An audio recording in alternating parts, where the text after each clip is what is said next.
नमस्कार, आवाज समाचार में आप सभी का स्वागत है। मैं हूं सीमा। खबरों की शुरुआत करते हैं। सबसे पहले नजर डाल लेते हैं हेडलाइंस पर। मनोज जरांगे के अनशन का चौथा दिन और लंबा चल सकता है क्या मराठा आंदोलन? सीएम फडणवीस ने बुलाई अर्जेंट बैठक। वोट चोर गद्दी छोड़, पटना में बरसे राहुल गांधी, बीजेपी को घेरा। दिल्ली पर जल प्रलय का खतरा, हटनी कुंड बैराज से छोड़ा गया 2.71 लाख क्यूसेस पानी। चार धाम और हेमकुंड यात्रा 5 सितंबर तक के लिए स्थगित। और 18 साल बाद थप्पड़कांड वीडियो हुआ फिर वायरल, भज्जी ने दी सफाई। और अब खबरें विस्तार से। महाराष्ट्र में मराठा आरक्षण आंदोलन ने अब और रफ्तार पकड़ ली है। मुंबई के आजाद मैदान में लगातार चौथे दिन एक्टिविस्ट मनोज जरांगे धरने पर बैठे हैं। जरांगे ने मुख्यमंत्री देवेंद्र फडणवीस को सीधे चेतावनी दी है कि अगर उनकी मांगें नहीं मानी गई तो मराठा समाज की 5 करोड़ से ज्यादा आबादी मुंबई की ओर कूच करेगी। जरांगे ने सरकार पर आरोप लगाया है कि फडणवीस जानबूझकर फैसले को टाल रहे हैं, जबकि उनका कहना है कि राज्य सरकार चाहे तो गैजेटियर्स लागू करके मराठवाड़ा के मराठों को कुनबी घोषित कर सकती है और उसके बाद कलेक्टर व तहसीलदार आसानी से सर्टिफिकेट बांट सकते हैं। धरने की वजह से छत्रपति शिवाजी महाराज टर्मिनस और दक्षिण मुंबई के इलाकों में भी भारी ट्रैफिक जाम हो गया है। सैकड़ों आंदोलनकारी मैदान में जुट गए हैं, जिससे बेस्ट बस सेवाओं के रूट बदलने पड़े। इस बीच बॉम्बे हाईकोर्ट ने बड़ा आदेश जारी करते हुए सरकार से कहा है कि आजाद मैदान को छोड़कर कहीं और चल रहे मराठा आंदोलन को तुरंत रोका जाए। पटना की रैली में कांग्रेस नेता राहुल गांधी ने बीजेपी और प्रधानमंत्री नरेंद्र मोदी पर तीखा हमला बोला। उन्होंने कहा कि बीजेपी को काले झंडे दिखाने से कुछ नहीं होगा, अब हाइड्रोजन बम आ गया है। ये इशारा उन्होंने वोट चोरी के खुलासे की ओर किया। राहुल ने आरोप लगाया है कि देश को वोट चोरी की सच्चाई जल्द पता चलेगी और उसके बाद मोदी जी अपना चेहरा नहीं दिखा पाएंगे। उन्होंने ये भी दावा किया है कि वोट चोर गद्दी छोड़ का नारा अब देश भर में गूंज रहा है, यहां तक कि चीन और अमेरिका में भी। कांग्रेस अध्यक्ष मल्लिकार्जुन खड़गे ने बिहार के सीएम नीतीश कुमार पर हमला करते हुए कहा है कि वो बीजेपी आरएसएस की गोद में जा बैठे हैं और अंत में उन्हें कचरे की तरह फेंक दिया जाएगा। रैली में धक्का मुक्की को लेकर उन्होंने प्रशासन पर भी सवाल उठाए। आरजेडी नेता तेजस्वी यादव ने भी सरकार पर निशाना साधते हुए अफसरों को चेतावनी दी कि सत्ता में आने पर कार्रवाई की जाएगी। उन्होंने डुप्लीकेट और ओरिजिनल मुख्यमंत्री की बहस को फिर से छेड़ते हुए जनता से सही चुनाव की अपील की है। दिल्ली पर खतरे की घड़ी राजधानी की ओर बढ़ रहा है। यमुना का उफनता सैलाब। यमुनानगर के हथनी कुंड बैराज से सभी 18 गेट खोल दिए गए हैं और इस वक्त 2,71,000 क्यूसेस पानी को छोड़ा गया है। यमुना का ये रौद्र रूप आने वाले घंटों में दिल्ली और आसपास के इलाके पर भारी कहर ढा सकता है। सिंचाई विभाग की चेतावनी साफ है, अगर पानी का बहाव इसी तरह तेज रहा तो अगले 48 से 60 घंटों में राजधानी पानी पानी हो जाएगी और अगर पहाड़ों पर बारिश और तेज हुई तो ये पानी महज 24 घंटे में दिल्ली पहुंच जाएगा। गांव-गांव अलर्ट जारी कर दिया गया है। मुनादी कर लोगों को सचेत किया जा रहा है। उधर शिवालिक पहाड़ियों से उतर रही सोम और दूसरी बरसाती नदियां भी तबाही मचा रही हैं। खेतों में पानी भर गया है, फसलें बर्बाद हो चुकी हैं और किसानों की मेहनत पलक झपकते डूब गई है। अब सबकी नजरें यमुना के जलस्तर पर हैं। सवाल ये है कि क्या राजधानी इस प्रलय की चपेट में आने वाली है? उत्तराखंड में भारी बारिश और मौसम विभाग के रेड अलर्ट और ऑरेंज अलर्ट को देखते हुए चारधाम यात्रा और हेमकुंड साहिब यात्रा को 5 सितंबर तक अस्थायी रूप से रोक दिया गया है। गढ़वाल मंडल आयुक्त विनय शंकर पांडे ने बताया है कि श्रद्धालुओं की सुरक्षा को ध्यान में रखते हुए ये फैसला लिया गया है। आपको बता दें कि चारधाम यात्रा अप्रैल मई से शुरू होकर अक्टूबर नवंबर तक चलती है और हिंदू धर्म में मोक्ष की प्राप्ति का प्रतीक मानी जाती है। हेमकुंड साहब की यात्रा भी इसी समय चलती है और ये सिख धर्म का प्रमुख तीर्थ स्थल है। फिलहाल मौसम सामान्य होने पर ही यात्रा फिर से शुरू होगी। इस साल यमुनोत्री और गंगोत्री के कपाट 30 अप्रैल को खुले थे और दोनों के कपाट 2 नवंबर को बंद होंगे। केदारनाथ के कपाट 2 मई को खुले और 15 नवंबर तक दर्शन होंगे, जबकि बद्रीनाथ के कपाट 4 मई से 18 नवंबर तक खुले रहेंगे। हेमकुंड साहब के कपाट 25 मई को खुले थे और अक्टूबर में बंद होंगे। चारधाम यात्रा के 4 प्रमुख पड़ाव यमुनोत्री, गंगोत्री, केदारनाथ और बद्रीनाथ पर प्रतिवर्ष लाखों श्रद्धालु पहुंचते हैं, लेकिन यात्रा को फिलहाल स्थगित किया गया है। पूर्व भारतीय स्पिनर हरभजन सिंह ने हाल ही में उस विवादित वीडियो पर प्रतिक्रिया दी है जिसमें वो आईपीएल 2008 के दौरान एस श्रीसंत को थप्पड़ मारते नजर आ रहे हैं। ये वीडियो आईपीएल के पूर्व चेयरमैन ललित मोदी ने माइकल क्लार्क के पॉडकास्ट बियॉन्ड 23 के दौरान शेयर किया है। इस वीडियो में पहली बार ये फुटेज सामने आई है जिसे टीवी पर कभी नहीं दिखाया गया था।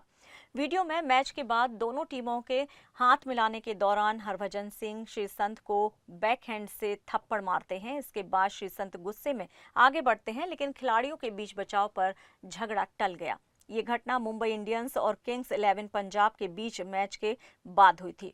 उस समय श्रीसंत को टीवी पर रोते हुए दिखाया गया था। गणेश चतुर्थी समारोह के दौरान जब हरभजन ने इस वीडियो पर सवाल किया गया तो उन्होंने कहा कि इसका लीक होना पूरी तरह गलत है। उन्होंने इस पर नाराजगी जताते हुए कहा कि 18 साल पुरानी बात को अब फिर से उछालने का क्या मतलब है, जबकि लोग इसे भूल चुके हैं। हरभजन ने स्वीकार किया कि वो घटना दुर्भाग्यपूर्ण थी और उन्हें अब भी उसके लिए शर्मिंदगी महसूस होती है। उन्होंने कई बार माफी मांगी और माना है कि वो उनकी गलती थी। उन्होंने कहा कि मैदान पर सभी के दिमाग में अलग अलग बातें चलती हैं और इंसान से गलती हो सकती है। अंत में उन्होंने भगवान गणेश से प्रार्थना की कि भविष्य में अगर उनसे कोई गलती हो तो वो उन्हें माफ करे। हिमाचल की वादियों में इन दिनों कहर बरप रहा है। बादलों ने ऐसा मंजर बनाया कि शिमला जिले में आसमान से मौत बरसी। लगातार मूसलाधार बारिश ने लैंडस्लाइड की तबाही मचाई और कई घरों को मलबे में तब्दील कर दिया। इस भीषण हादसे में पिता और मासूम बेटी समेत 4 लोगों ने जान गंवा दी। जुंगा, कोटखाई और जुब्बल इलाकों में लोगों की चीखें सुनाई दी। मलबे में दबे अपनों को बचाने की जद्दोजहद में ग्रामीण रात भर लगे रहे, लेकिन कई कोशिशें नाकाम रहीं। जिला आपदा प्रबंधन की ताजा रिपोर्ट दिल दहला देने वाली है। शिमला में 10 मुख्य मार्ग और 224 लिंक सड़कें पूरी तरह से ठप हैं। जगह जगह पहाड़ टूटकर सड़क पर आ गए हैं। बिजली का हाल बेहाल है। 1063 ट्रांसफार्मर ठप पड़े हैं, जबकि 241 जगह पानी की सप्लाई भी रोक दी गई है। सबसे ज्यादा प्रभावित इलाकों में कोटखाई और कुमारसैन शामिल हैं, जहां हाईवे ध्वस्त हो गया है और गांव-गांव का संपर्क टूट गया है। प्रशासन ने रेड अलर्ट जारी करते हुए साफ कहा है कि हालात बेहद गंभीर हैं। लोग अनावश्यक रूप से घरों से बाहर ना निकलें और मौसम की हर अपडेट पर नजर बनाए रखें। आवाज समाचार में यहाँ लेंगे एक छोटा सा ब्रेक। आप बने रहिए हमारे साथ।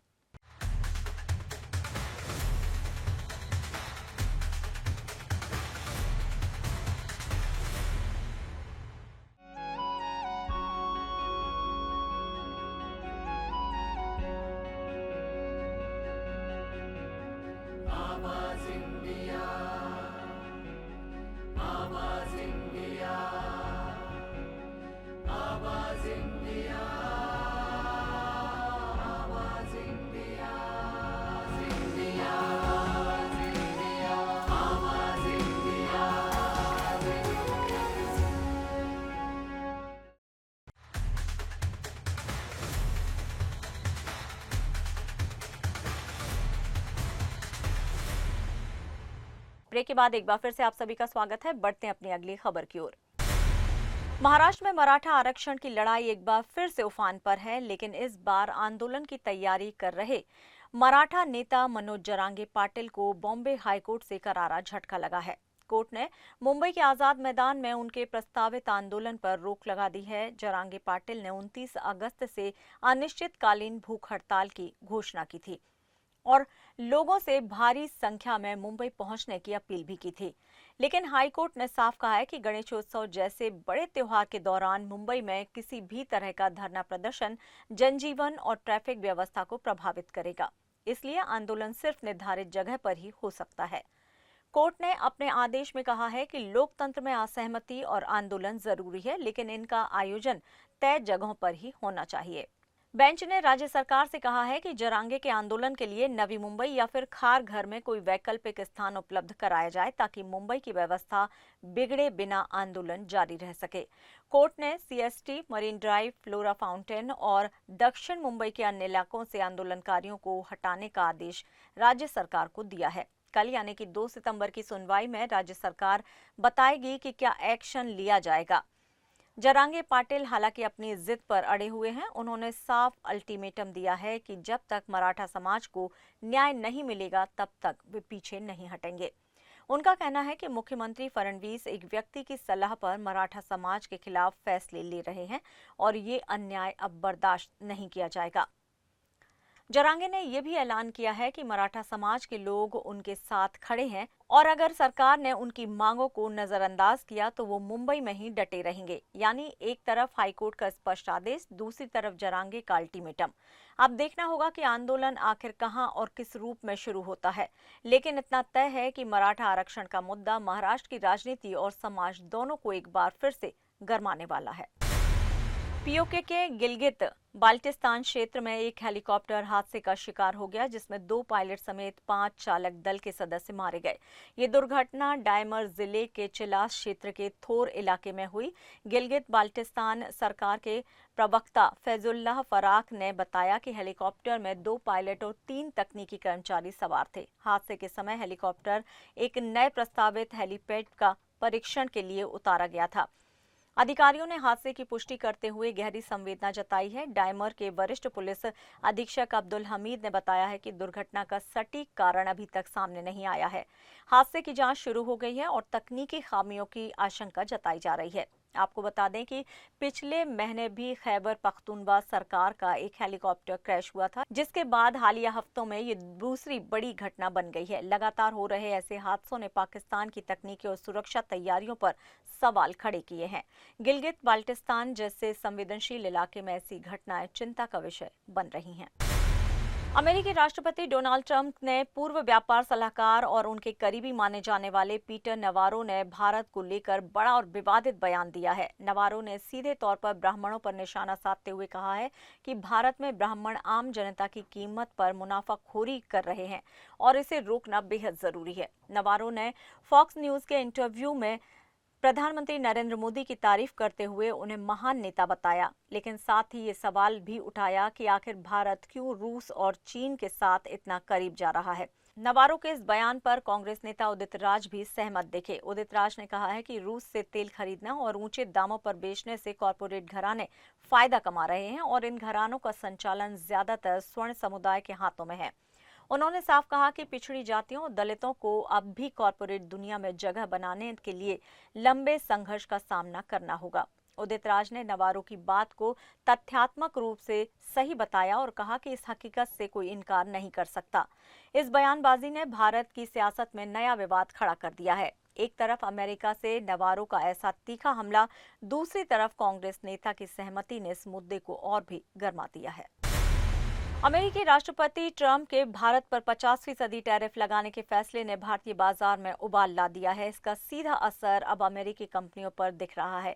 लोग Pepsi, Coca Cola, KFC, McDonald's और सबवे जैसे विदेशी ब्रांड्स के बहिष्कार के मूड में हैं। योग गुरु रामदेव ने भी खुलकर अमेरिकी उत्पादों का बहिष्कार करने की अपील की है। उन्होंने कहा है कि भारत की 1.5 अरब की आबादी अगर ठान ले तो अमेरिकी कंपनियों को भारी नुकसान उठाना पड़ेगा। उनका कहना है कि कोई भी भारतीय अब अमेरिकी ब्रांड के काउंटर पर ना दिखे और बहिष्कार इतना बड़ा हो कि अमेरिका तक हलचल मच जाए। इसी कड़ी में प्रधानमंत्री नरेंद्र मोदी ने भी लोगों से स्वदेशी अपनाने और वोकल फॉर लोकल का मंत्र अपनाने की अपील की है। पीएम मोदी ने कहा है कि अगर हमें भारत को दुनिया की तीसरी सबसे बड़ी अर्थव्यवस्था बनाना है तो हर नागरिक को संकल्प लेना होगा कि वो वही उत्पाद खरीदेगा जो भारत में भारतीयों द्वारा बनाया गया हो। वहीं आप सांसद अशोक कुमार मित्तल ने ट्रंप को खुला पत्र लिखते हुए 1905 के स्वदेशी आंदोलन की याद दिलाई और कहा कि अगर 140 करोड़ भारतीय रणनीति तौर पर अमेरिकी कंपनियों का बहिष्कार करते हैं तो इसका असर अमेरिका पर कहीं ज्यादा पड़ेगा। गौरतलब है कि ट्रंप ने भारत पर ये टैरिफ रूस से तेल खरीदने और मुनाफे में बचने के आरोपों के बाद लगाया है। हालांकि भारत ने इसे अन्यायपूर्ण और अस्वीकार बताते हुए विरोध दर्ज कराया है। लेकिन अब इस फैसले का सीधा असर भारतीय बाजार में अमेरिकी कंपनियों की मौजूदगी और उनकी बिक्री पर पड़ने लगा है। शंघाई सहयोग संगठन ने शिखर सम्मेलन में चीन के राष्ट्रपति शी जिनपिंग का बड़ा बयान सामने आया है। उद्घाटन सत्र में बिना किसी देश का नाम लिए उन्होंने कहा कि कुछ देश दादागिरी भरा रवैया अपनाकर दुनिया में संकट बढ़ा रहे हैं। उनका साफ इशारा अमेरिका पर और राष्ट्रपति डोनाल्ड ट्रंप की ओर माना जा रहा है। जिनपिंग ने कहा है कि मौजूदा वैश्विक उथल-पुथल में हमें धमकाने वाले रवैये का विरोध करना होगा और शंघाई की भावना यानी कि आपसी विश्वास, समानता और साझा विकास को अपनाना होगा। उन्होंने एससीओ की उपलब्धियों का जिक्र करते हुए सीमाओं पर सैन्य विश्वास बहाली, आतंकवाद और उग्रवाद के खिलाफ संयुक्त कार्रवाई को संगठन की बड़ी उपलब्धि बताया। ये बयान ऐसे वक्त पर आया जब चीन पश्चिमी देशों के G7 जैसे मंचों के मुकाबले एससीओ और ब्रिक्स को एक नए विकल्प के रूप में पेश कर रहा है। जिनपिंग के इस संबोधन से साफ है कि एशिया और उभरती अर्थव्यवस्थाएं अब वैश्विक सत्ता संतुलन को नए रूप में गढ़ने की कोशिश में जुट गई हैं। तकनीकी दुनिया में चीन ने एक बार फिर से अपनी ताकत दिखा दी है। बीजिंग की पेकिंग यूनिवर्सिटी और हांगकांग की सिटी यूनिवर्सिटी के रिसर्चर्स ने मिलकर दुनिया का पहला 6G चिप डेवलप किया है। दावा किया जा रहा है कि ये चिप मौजूदा 5G नेटवर्क से करीब 5000 तेज इंटरनेट देगा। इतना ही नहीं, 50 GB की 8K HD मूवी भी महज 1 सेकंड में डाउनलोड हो जाएगी। इसका फायदा सिर्फ शहरों को नहीं बल्कि दूर दराज के गांवों को भी मिलेगा, जहां अब तक हाई स्पीड इंटरनेट पहुंचना मुश्किल था। 11 mm बाय 1.7 mm साइज के इस छोटे से चिप की खासियत ये है कि 0.5 गीगाहर्ट्ज से लेकर 115 गीगाहर्ट्ज तक पूरे स्पेक्ट्रम पर काम कर सकता है, यानी कॉम्पैक्ट साइज में हाई परफॉर्मेंस। लेकिन तेज रफ्तार इंटरनेट के साथ चिंताएं भी बढ़ गई हैं। एक्सपर्ट्स का मानना है कि हाई फ्रीक्वेंसी बैंड से रेडिएशन रिस्क और साइबर अटैक के खतरे भी कई गुना बढ़ जाएंगे। ऐसे में ये सवाल उठाना लाजमी है कि 6G चिप टेक्नोलॉजी भविष्य के लिए वरदान साबित होगी या फिर नए संकटों की वजह बनेगी। फिलहाल आवाज समाचार में इतना ही, लेकिन आप देखते रहिए आवाज इंडिया। नमस्कार।